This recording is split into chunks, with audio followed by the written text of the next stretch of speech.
Muy buenas noches, amada iglesia, que el Señor les bendiga. Damos gracias a Dios por un jueves más, jueves 24 de marzo, en el cual, pues estamos ya listos para dar inicio a nuestro tiempo de estudio bíblico. Son ya las 7:05, así es que seamos bienvenidos a este tiempo. Gracias a todos aquellos que se están conectando. Recuerde, si lo puede hacer, deje un mensaje en el chat. Esto es con el propósito de saber quién nos está acompañando. Gracias por su compañía, gracias por reservar este tiempo para que juntos sigamos aprendiendo paso a paso por el Nuevo Testamento. Así es que le invito a que tenga ya a la mano su Biblia, tenga a la mano cuaderno, pluma y estemos listos para poder aprender esta noche. Así es que vamos a orar, vamos a poner este tiempo en las manos del Señor. Después vamos a tomar un tiempo para cantar con nuestro hermano Daniel y regresamos para nuestro tiempo de estudio bíblico. Así es que le invito a que oremos. Padre, gracias te damos, Señor, por un día más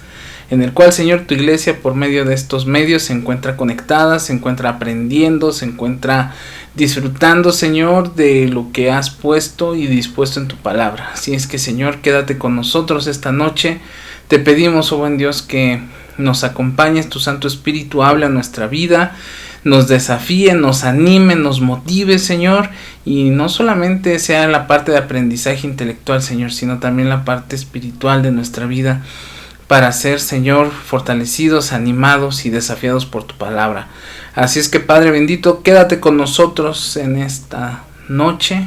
Gracias, Señor, por la oportunidad que nos das de seguir estudiando tu palabra. Quédate con nosotros, oh Santo Espíritu del Señor, y dirígenos. Te lo pedimos en Cristo Jesús.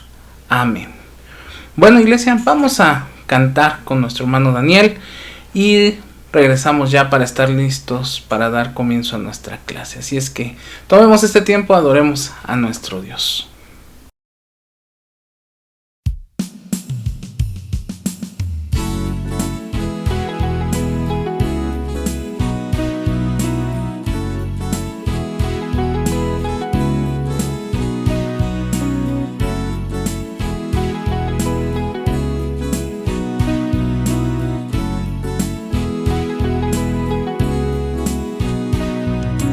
Tú eres el Rey Todopoderoso.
Bueno, pues después de haber reconocido que Él es Dios, vamos a seguir aprendiendo, así es que vamos a pasar directamente a nuestro estudio. Y bueno, esta es la parte 2, no es la parte 11, hay un error en la tipografía. Vamos a entrar en la última parte de Hechos, del capítulo 13 al capítulo 28. Entonces vamos a estar ya listos. Y bueno, recordarán que hace 2 años, cuando iniciamos con este tiempo de estudios, uno de los estudios que vimos fue los viajes de Pablo. Entonces yo creo que en esta parte ya estamos muy familiarizados, solamente vamos a mirar parte de el contexto bíblico, puesto que ya son ustedes todos unos expertos en el testimonio de Pablo. Así es que, bueno, pues vamos a recordar un poco de esto. Esto es importante, siempre es importante ver el contexto geográfico, puesto que a veces se nos en el mismo relato, y más al ser Lucas una persona muy detallista y meticuloso en los datos bíblicos, bueno, pues nos lleva de la mano.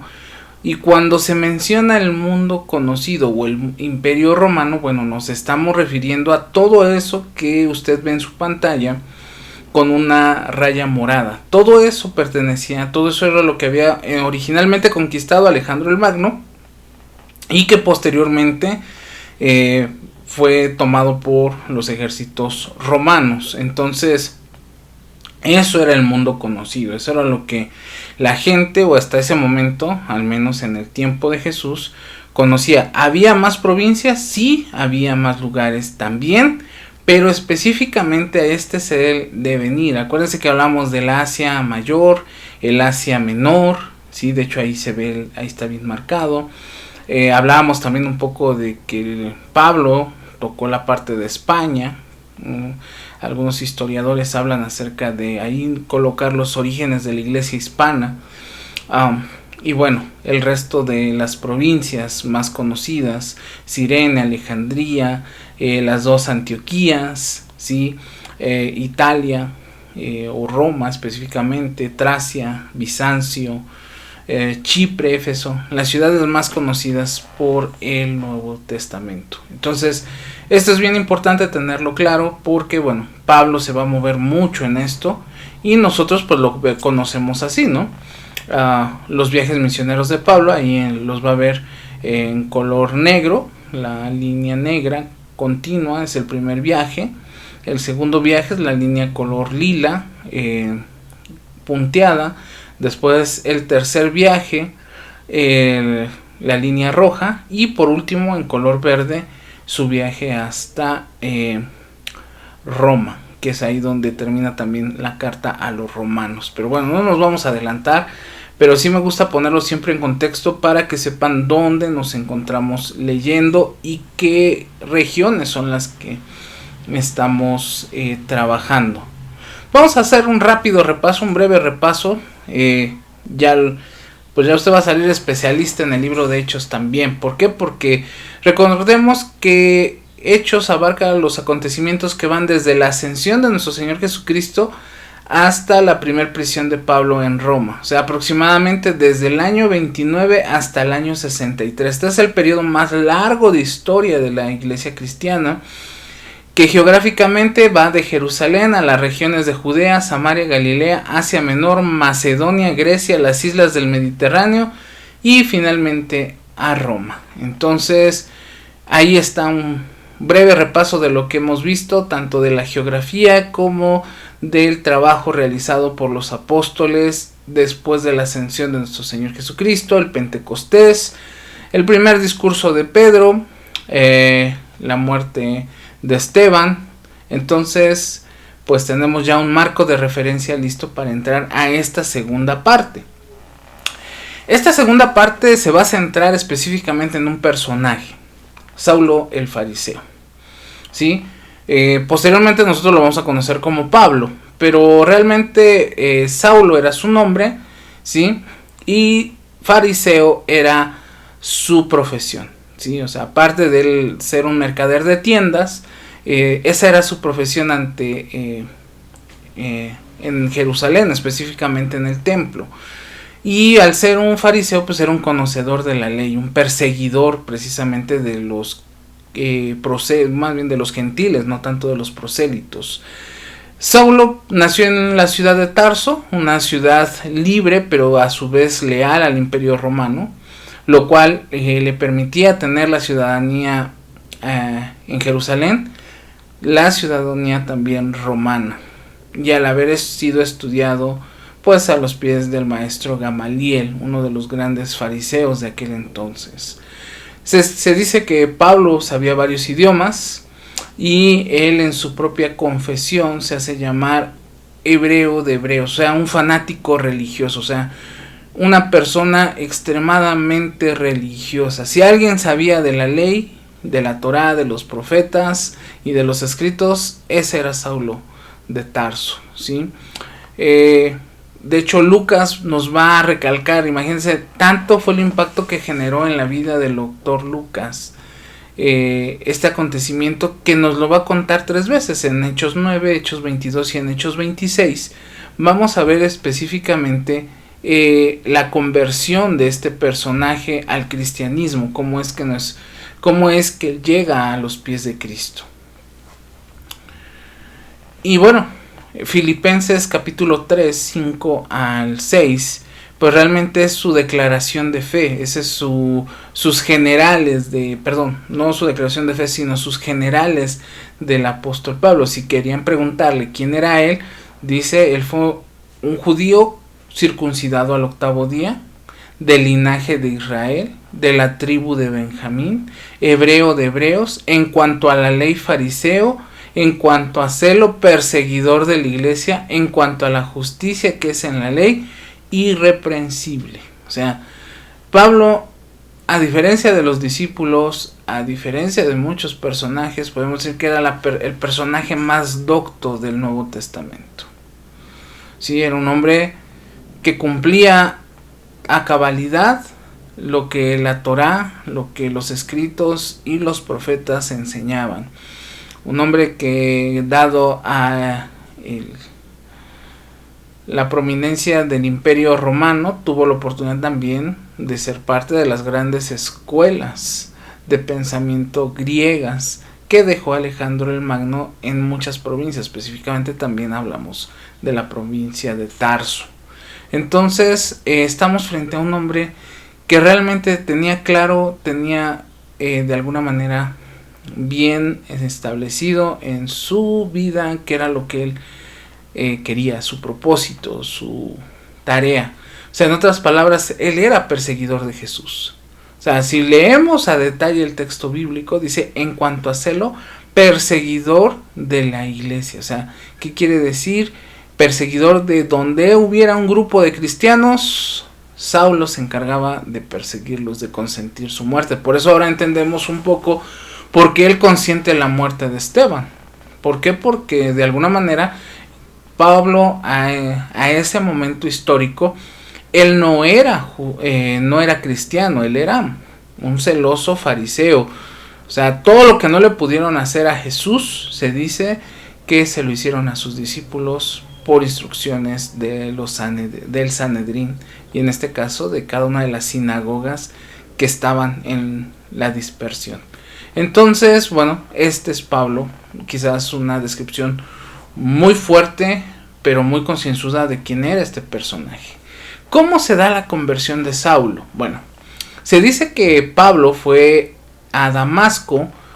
Sus armas no eran palos, no eran piedras, sino al ser un intelectual, él sabía de diplomacia, y la diplomacia romana era en aquel entonces muy práctica, con cartas del sumo sacerdote autorizándole a extraditar a los creyentes cristianos que él se encontrara para llevarlos presos a Jerusalén, para que el concilio de Jerusalén los juzgara y los declarara culpables de rebeldía contra el judaísmo.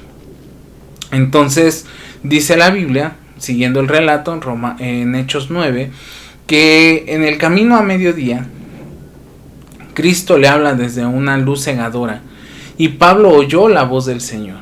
Sus acompañantes oyeron tan solo un ruido, pero Pablo llamó al Señor Jesús, ¿sí? Y habiendo quedado ciego como resultado de este acontecimiento, dice que sus amigos le llevaron de la mano a Damasco. Y ahí permaneció 3 días, dice, ayunando y orando, o sea, sin comer y sin beber nada. Es interesante esta parte. ¿Por qué digo que es interesante? ¿O a qué me refiero? ¿Dónde radica lo interesante de esto? Y esto lo leía de un rabino, precisamente. Los escritos y los profetas hablan mucho de un Mesías. Obviamente ellos no reconocen a Jesús de Nazaret como el Mesías o como su Mesías, dado que tienen todo un cuerpo de creencias bien articulado. Muchos dicen, bueno, ¿cómo es que Pablo reconoce al Señor Jesús, ¿sí? Y le contesta por su nombre? O sea,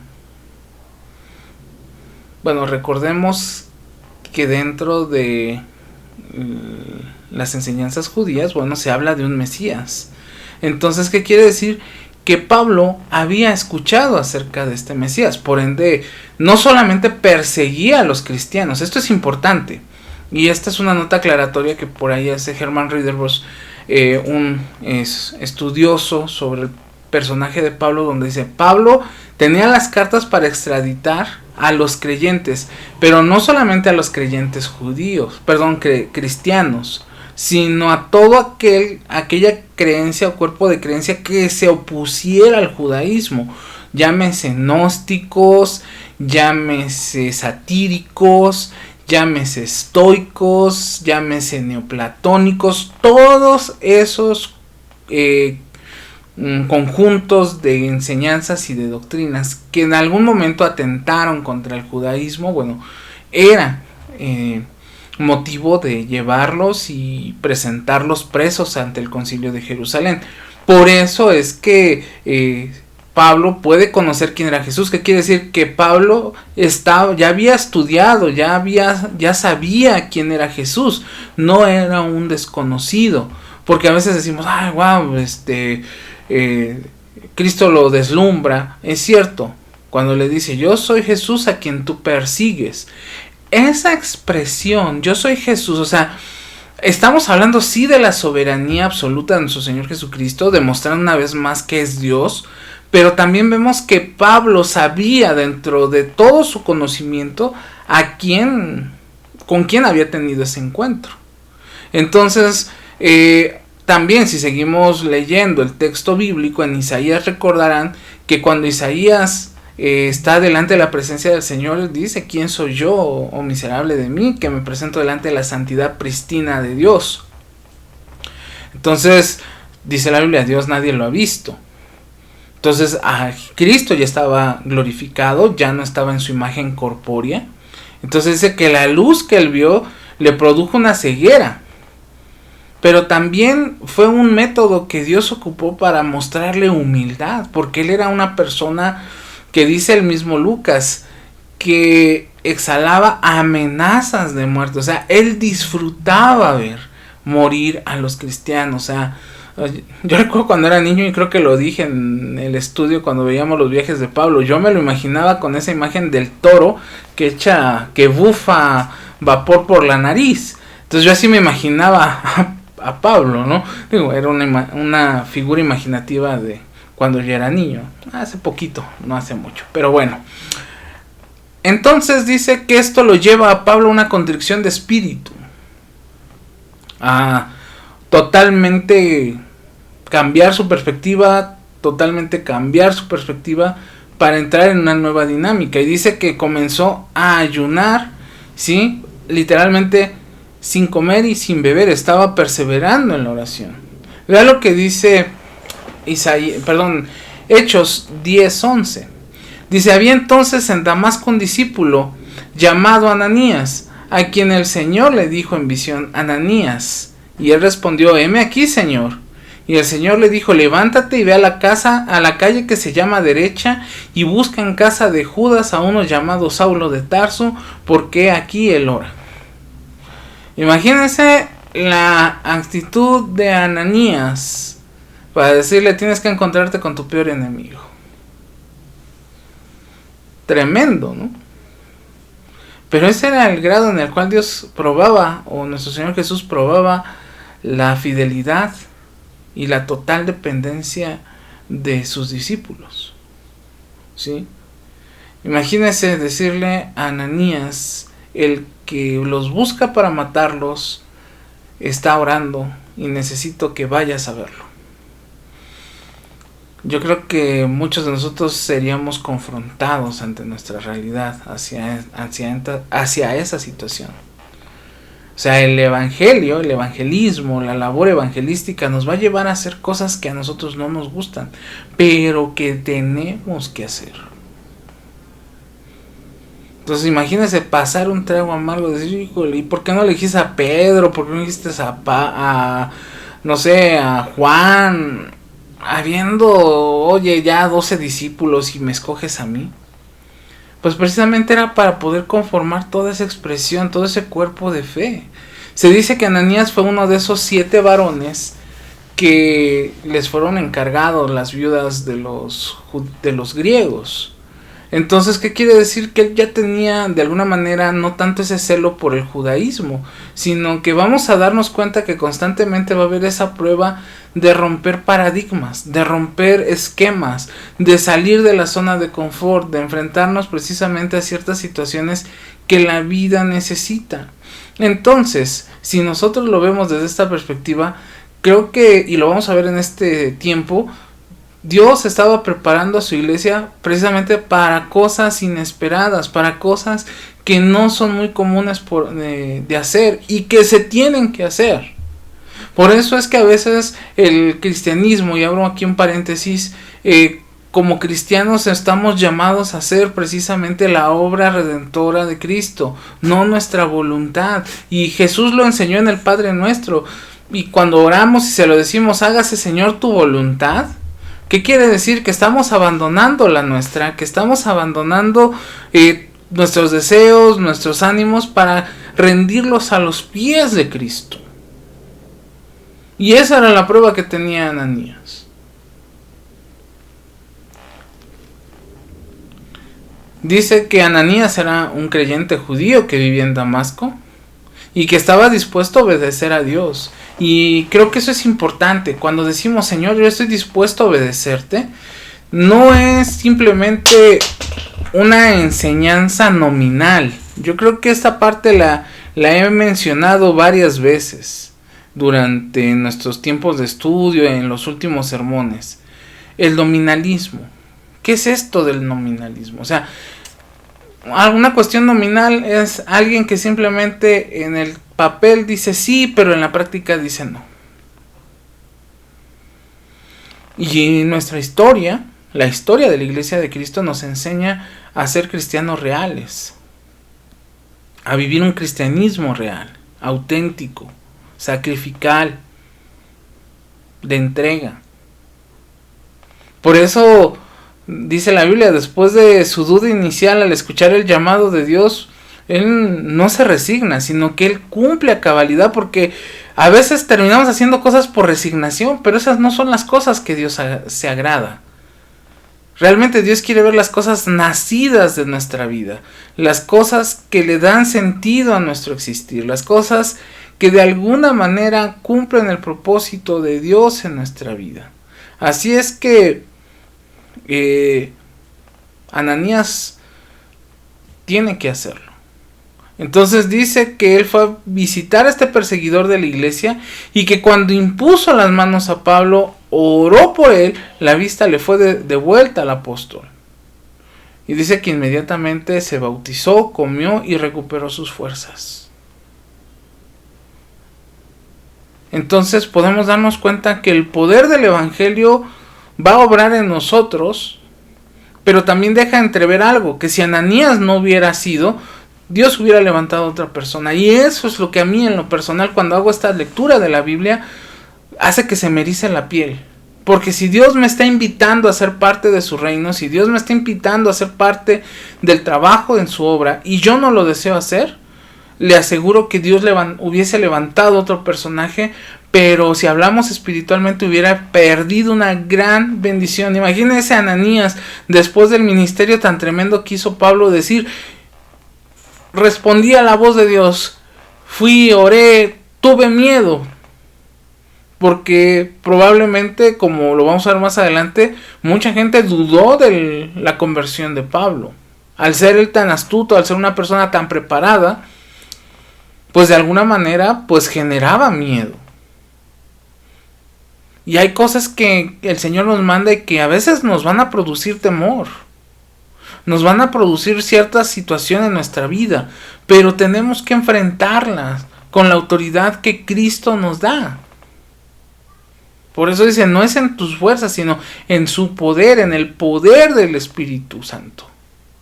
Entonces imagínese a Ananías pensando, a ver, así a qué hora le pongo las manos, me saco una daga, o me comienza a apedrear, o tiene un grupo de personas que me va a llevar amarrado. Era un acto de fe, pero de fe tremenda. No lo veamos así de, sí, el Señor me dijo, hay que orar, no. Una cuestión tremenda, o sea, de miedo. O sea, por eso creo que cuando leemos la Biblia tenemos que leerla con cierto detenimiento y nos quedamos impactados. Por eso que yo digo, aquí yo lo aplico mucho a la parte ministerial. ¿Qué hubiese pasado si Ananías dice, no, Señor, mira, tengo mucho trabajo, nos encargaron a las viudas, hay que prepararles desayuno, comida y cena, y no, es mucho trabajo? Le aseguro que si no hubiera sido Ananías, hubiera sido otra persona. Y eso debiese causarnos temor, y temor genuino delante de Dios. Porque a veces decimos, no, mejor le digo a Dios que no, hay que ser honestos. Y sí, Dios va a levantar a otra persona, pero realmente perdemos la bendición de Dios. Y Ananías tuvo dudas, sí. Tuvo miedo, claro que sí. Pero después, al ver el cambio radical en Pablo, muy probablemente Ananías decía, lo veo y no lo creo. La Biblia, ¿qué nos dice al respecto? Hechos 9, 20 al 25. Dice, enseguida, vean lo que sucedió con Pablo. O sea, un día quería matar a todos los cristianos del mundo conocido. Un día después, 3 días después de haber ayunado y orado, dice, se dedicó a predicar en las sinagogas. O sea, él fue radical. Él no dijo, no, pues yo comienzo, no, yo me voy a donde la gente me conoce, afirmando que Jesús es el Hijo de Dios. O sea, ¿qué quiere decir? Y aquí se prueba un poco esta teoría que dice este rabino. Si los judíos saben quién es Jesús, saben quién es este personaje, saben quién es el Mesías, solamente que no lo creen. Por eso es que dice, afirmando que Jesús es el Hijo de Dios. O sea, un maestro de la ley judía afirmando que el Mesías ya había venido, que el Mesías no había sido recibido y que el Mesías se llamaba Jesús de Nazaret. Entonces dice, todos los que lo oían quedaban asombrados y preguntaban, ¿no es este el que en Jerusalén perseguía a muerte a los que invocan ese nombre? ¿No ha venido aquí para llevarse a los presos y entregarlo a los jefes de los sacerdotes? Pero vean lo que dice la Biblia. Pero Saulo cobraba cada vez más fuerza y confundía a los judíos que vivían en Damasco, demostrándoles nuevamente, esto es, dijera un pastor, esto es poderoso, esto necesitamos tener esas agallas que tenía Pablo, demostrándoles que Jesús es el Mesías. Ese término, demostrándole que es el Mesías. O sea, Pablo se fue al punto medular del judaísmo. O sea, no que Jesús era Señor, porque los judíos reconocen muy bien el señorío de Dios sobre su vida. No fue a predicar la soberanía de Cristo, porque también los judíos tienen clara la soberanía de Dios sobre sus vidas, sino que fue a tocar la médula de ellos. Jesús es el Mesías. Al grado que dice la misma Biblia, seguimos leyendo, que después de muchos días los judíos se pusieron de acuerdo para hacerlo desaparecer. Pero Saulo se enteró de sus maquinaciones. Día y noche vigilaban de cerca las puertas de la ciudad con el fin de eliminarlo, pero sus discípulos se lo llevaron de noche y lo bajaron en una canasta por la abertura en una muralla. Pues, ¿qué hubiera hecho usted? Yo me cuestiono hacia mí mismo. Cuando hay ciertas cosas que salen de nuestro control, nos generan temor, nos generan miedo y que decimos, pues mejor, vámonos. Pero Pablo se arriesgó su propia vida. Quizás él se había entendido esa enseñanza que dice que aquel que quiere salvar su propia vida la perderá, pero aquel que pierda su vida a causa de mí habrá ganado. Y más adelante lo va a decir él con otras palabras. Para mí el vivir es Cristo y si muero es ganancia. Entonces démonos cuenta que la historia de la iglesia nos lleva precisamente a esa expresión. Y vemos a un Pablo predicando constantemente, ¿sí? Así que como los judíos y los creyentes en Jerusalén vieron a Pablo probablemente como un espía. Vean, Pablo estaba entre dos mundos. Con los judíos en la sinagoga lo querían acabar. Los cristianos en la iglesia tenían miedo porque decían, este hombre se ha de ver coludido entre nosotros, va a llamar a los principales sacerdotes y nos van a llevar presos. Entonces nos damos cuenta que Pablo estaba en un fuego cruzado. Por un lado él tenía que cumplir una comisión, por un lado lo atacaban y por el otro también. Muy probablemente se sintió como David ministrando a Saúl, ¿no? Por un lado calmándole los espíritus que lo atormentaban y por el otro lado Saúl, que sabía ya lo que venía, queriéndolo matar. Entonces, al grado que un hombre llamado Bernabé decidió arriesgar su propia reputación al recomendar a Pablo. O sea, vean que los mismos discípulos se respaldaban entre ellos. Y a veces como cristianos tendemos a dejarnos solos, a decir, no, pues fue tu idea, pues que el Señor te bendiga. No, por eso dice que los creyentes aceptaron y se acercaron a Pablo sabiendo que lo que les decía Bernabé era que Saulo había cambiado. Por eso es que Pablo comenzó a predicar con mucha fuerza a los judíos de habla griega. Pero aún así, muchos de esos judíos tramaron matarlo. O sea, ¿por qué? Porque posiblemente Pablo había matado a alguno de sus familiares, a alguno de sus amigos.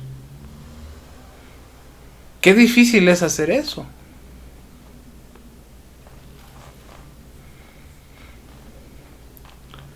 A partir del capítulo 10 vemos cómo el evangelio se comienza a extender. Va a cambiar de perfil. ¿Te acuerdas lo que dijo Jesús? A los suyos vino, mas a los suyos no les recibieron. Entonces, ¿qué dice el Señor? Bueno, si la bendición en casa no va a prosperar, pues hay que salir, como dice la parábola del gran banquete, sal por las calles y trae a todos, porque los invitados a la fiesta no llegaron. Entonces Dios tiene que preparar el corazón de un gentil. Dios va a comenzar a preparar corazones. Y vuelvo a comparar esto con la enseñanza de Ananías. Quien no quiera ser parte del plan de Dios, Dios va a invitar a otros. Pero después, dijese Spurgeon, no te quejes por haber quedado fuera del plan de Dios. Muchos quieren ser parte del plan de Dios. Muchos por renombre, muchos por un título, muchos por muchas expresiones, pero no por pagar el precio. Y Dietrich Bonhoeffer vuelve a hablar acerca de eso en El precio de la gracia. Cuando él dice, hemos diluido a una gran gracia a una gracia barata, porque solamente queremos la gracia, pero no queremos pagar el precio de la misma. ¿Por qué? Porque se nos ha vendido la idea de que es gratis. Entonces, así como los creyentes recibieron el Espíritu Santo en Pentecostés y todos fueron judíos, ahora vamos a entrar precisamente a creyentes gentiles, creyentes prosélitos. Vimos por ahí el caso del principal de Etiopía, pero recordemos que él era prosélito, muy probablemente de descendencia de judíos radicados en Etiopía. Pero ahora sí van a llegar personas que nunca profesaron el judaísmo, sino que se iban a volver de sus vidas paganas, se iban a volver de sus prácticas no cristianas al cristianismo.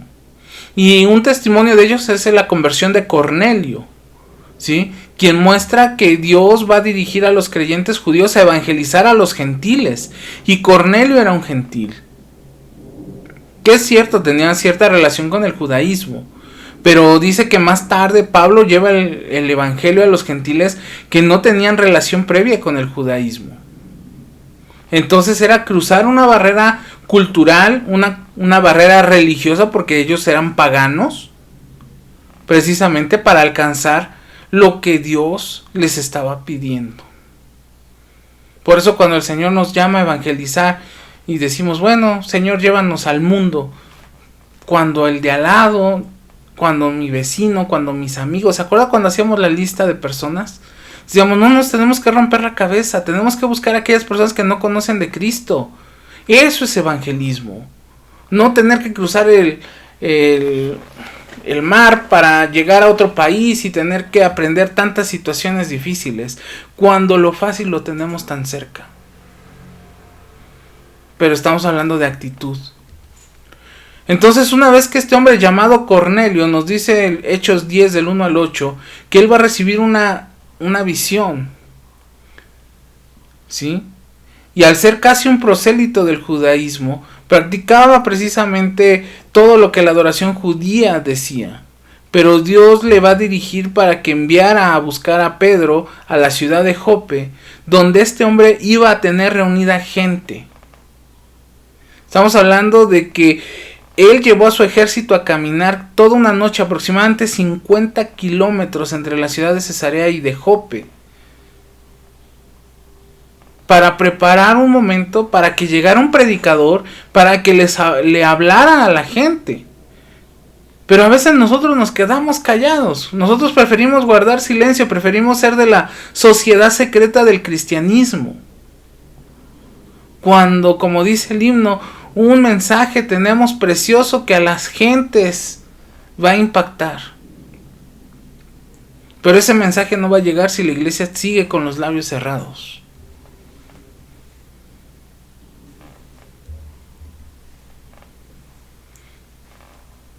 Así como el Señor preparó a alguien que pudiera juntar personas, que pudiera acercar personas, Dios también va a preparar al predicador. Y este predicador tenía muchos prejuicios, porque Pedro, aunque no era un judío extremadamente escrupuloso como lo era Pablo, ¿sí? Pero tampoco estaba preparado para ministrar a gente gentil. Por eso es que Dios lo va a llevar a una visión, a un examen rápido, para poder vencer esos prejuicios que él tenía. O sea, Pedro quería solo predicarle a pescadores judíos, a sus amigos judíos, a todos los demás. Pero entonces, ¿cómo va a llegar el mensaje a otras personas? Por eso es que a veces nosotros los cristianos en nuestra labor evangelística hacemos algo un poco mal. Y uso este término, un poco mal. ¿Por qué? Porque hoy día se dice, vamos a abrir iglesias. ¿Pero qué hacemos? Traemos cristianos de otras iglesias. Entonces, eso no es cristianismo, eso no es evangelismo. Eso es proselitismo. ¿Por qué? Porque era lo que ahora entenderá la palabra prosélito. ¿Qué hacían los judíos? ¿Sí? Compartían el judaísmo a otras personas, se volvían próceres, y esos próceres venían a formar nuevas sinagogas. ¿Sí? Pero era simplemente gente que ya tenía una afiliación al judaísmo, que vivía lejos, que no era parte de, pero se convertía. Pero realmente ir y predicar el evangelio era lo que el Señor nos está enseñando en el mensaje a la iglesia. ¿De qué se trata esto? De algo muy sencillo, de algo muy práctico. Romper nuestros paradigmas. Y Pedro tenía un paradigma. Si pudo, imagínense, pudo convertir a 3,000 judíos. Imagínense todo lo que el Señor veía en el potencial de él. Por eso es que lo va a llevar a un examen muy práctico. Y dice que un día Pedro estaba en la casa de Simón el curtidor en la parte de la azotea, y el Señor lo llevó a un éxtasis, a una visión, Dice, y en ella vio algo como si fuera una sábana muy grande que contenía toda clase de animales y reptiles prohibidos por la fe judía.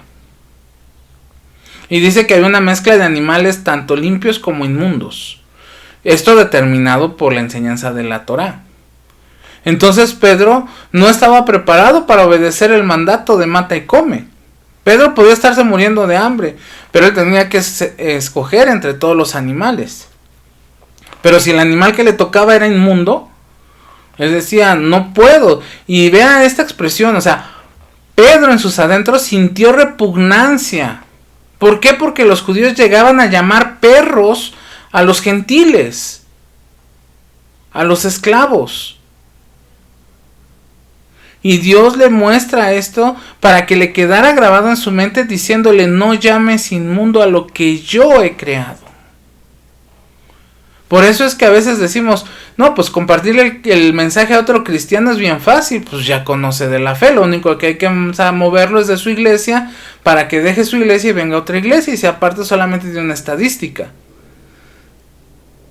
Pero Dios nos llama a romper el paradigma de ir a lo que no nos gusta, a donde nos cuesta. Entonces imagínense, 3 veces el Señor tiene que volverle a recalcar, y Pedro estaba familiarizado con la regla de 3 de Dios. 3 veces lo negó, 3 veces lo afirmó, y ahora 3 veces le da la ordenanza.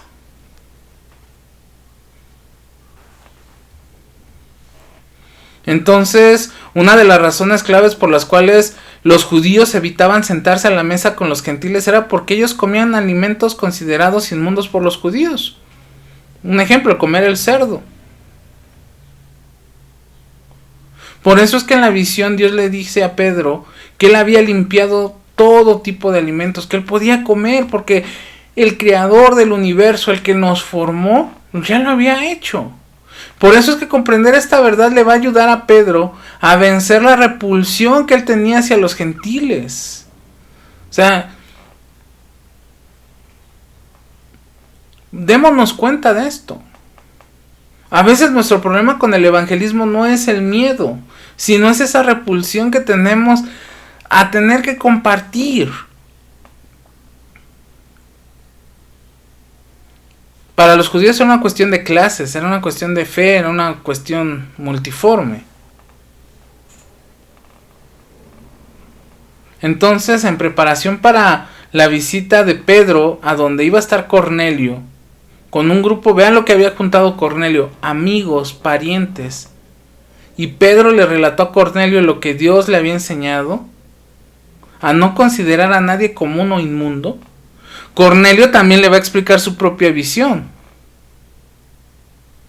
Entonces, luego de que es presentado Pedro al grupo de personas, va a venir un derramamiento del Espíritu Santo tan tremendo denominado el Pentecostés gentil. Vea que cuando Dios nos usa, cuando Dios nos pone en el lugar adecuado, cuando es Dios, no el hombre, ¿sí? Cosas grandes van a comenzar a suceder. Por eso cuando Pedro comienza a predicar su sermón, tal como él había comprendido lo que Dios le estaba enseñando de aceptar a los gentiles, a aceptar a toda gente de toda lengua y nación, ¿sí? Cuando Pedro comenzó a hablarles de cómo pasar de la vida, de la muerte, de la resurrección de nuestro Señor Jesucristo, cuando les empezó a hablar del perdón por medio de la sangre de Jesús, cuando empezó a hablarles de la importancia de creer en Él, dice la Biblia que antes de que Pedro terminara de predicar su sermón, el Espíritu Santo cayó sobre los presentes, quienes hablaron nuevamente en otras lenguas, magnificaron, alabando el nombre de Dios, y Pedro respondió a esta iniciativa, ¿sí?, ordenando que fueran bautizados, obviamente quienes habían sido convertidos. Vean, este pentecostal gentil, cuando las cosas de Dios se ponen en la forma en la cual Dios establece su diseño, cosas poderosas suceden. Entonces, al ver esto, pues la respuesta de los gentiles va a comenzar a crecer. no era algo que se iba a quedar estático, no era algo que se iba a quedar ahí detenido. Y viene precisamente el primer viaje de Pablo. Como le digo, no me quiero detener mucho porque esto ya lo estudiamos a detalle, pero es parte de esa historia. ¿Cómo es que Dios mismo es el que le indica a Bernabé que debían empezar la obra misionera? ¿Sí? Mientras ellos estaban ocupados ministrando en Antioquía de Siria, dice que viajando hacia la isla de Chipre, donde predicaron en las ciudades de Pergue, de Antioquía, de Iconio, de Listra, de Derbe específicamente, y eso es en Derbe donde regresaron visitando, ¿sí?, las ciudades, donde regresaron haciendo un sinfín de cosas. ¿Sí? Y en Antioquía de Siria es donde Pablo, Juan Marcos y el mismo Bernabé se van a ser sorprendidos por Dios. Un ejemplo, en Iconio, ¿sí?, Pablo siguió con su costumbre de ir primero a las sinagogas, con ese objetivo de alcanzar a los judíos, pero también mirando con miras, ¿sí?, a aquellos gentiles. Por eso ahí, cuando los judaizantes se oponen al ministerio que estaba realizando tanto Pablo como Pedro hacia los gentiles, pues muchos judíos obstinados comenzaron a perseguir a Pablo. Entonces Pablo, al mostrarse tenaz, al ser una persona con mucho conocimiento, ¿sí?, eso no lo detuvo, al grado de que pues en Listra lo apedrearon, casi lo matan, dice la Biblia ahí en Hechos 14:20, y sale junto con Bernabé. Cuando llegan al concilio de Jerusalén, recordará que también lo estudiamos a detalle, y si no, acuérdese, puede irse allá a los videos del canal de YouTube y encontrar cuando hablamos acerca del concilio de Jerusalén. Pero es interesante esta parte, cuando la posición de Pablo es predicar directamente el mensaje de salvación, ¿sí?, pues obviamente los fariseos, que ahora ya había fariseos cristianos, ¿sí?, pues decían, no, esto es para nosotros, ya no les prediques a los gentiles, quedémonoslo nosotros, porque el Mesías es para el judaísmo. ¿Sí? Pero este debate hizo que se convocara precisamente a un concilio en Jerusalén para resolver el problema. Y van a venir 3 elementos muy importantes que ahorita vamos a ver acerca de esto. ¿Por qué? Porque los fariseos cristianos insistían que los gentiles necesitaban someterse a la circuncisión, o sea, como que era gentil el filtro del judaísmo para poder entrar al cristianismo. Y era lógico, porque era lo que ellos conocieron. El que era judío tenía que tener esa marca de la circuncisión. Es más, al grado de que Pedro va a contar su propia experiencia de lo que pasó en casa de Cornelio.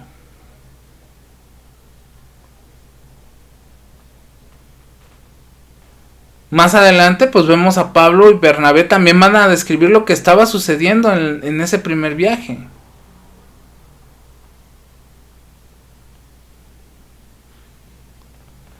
Y obviamente pues desafiaron a Jacobo, quien escribió el evangelio, la carta de Santiago más adelante,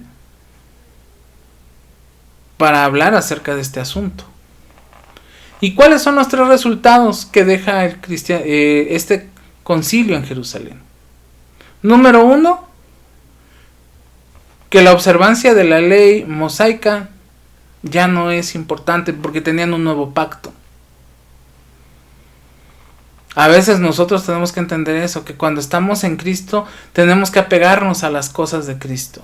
Segundo, que la iglesia afirma que los creyentes gentiles debían abstenerse sí de ciertas prácticas por respecto a las relaciones entre judíos y gentiles dentro de la iglesia. Pero eso se llama comunión.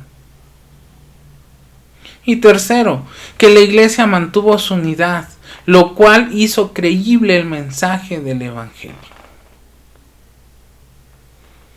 O sea, entre las luchas, entre las batallas, ¿sí?, estas 3 cosas que vienen a salir adelante. Entonces, si nos damos cuenta, iglesia, tenemos aquí un gran ejemplo. Quizás ahora con esto entiende lo que yo les decía ayer en la guardia de oración. Si el Señor pudo hacer esto, hace 2020 años,